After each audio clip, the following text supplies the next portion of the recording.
Welcome to Mechanic. Today we have a 2015 Audi Q7, and on this Q7 I'm going to show you how to be able to remove your tire in case you need to remove it to work on your brakes, spare tire, anything like that. So number one, we've got our jack point, which is right here.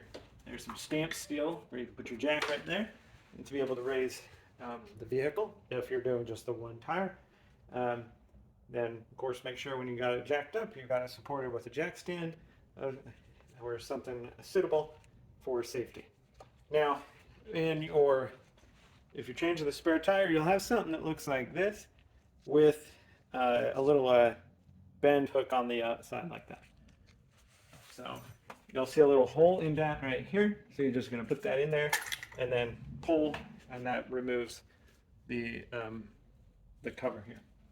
Then it's just size 19 millimeter lug nuts, and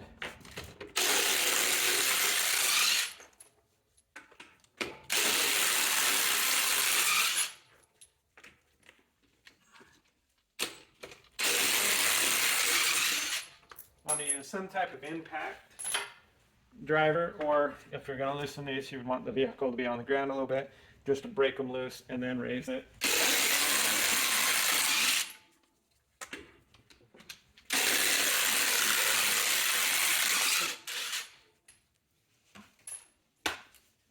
Right? And then we just pull it off. Now, because of the aluminum to steel, sometimes these can be on there pretty strong, and so you may have to kick it off or move it side to side. So that's how you would remove the tire, and then you're just going to repeat or reverse to put it back on, line it up. There are a little glide pin thing. There's one with the spare tire kit, or you can buy them separate that you put in here so that you can line them up here, because we don't have the studs to hold the tire and align it, and then be able to put the lugs in and torque them to spec, and then be able to drive down the road. Thanks for watching Mechanic, where you can be the mechanic.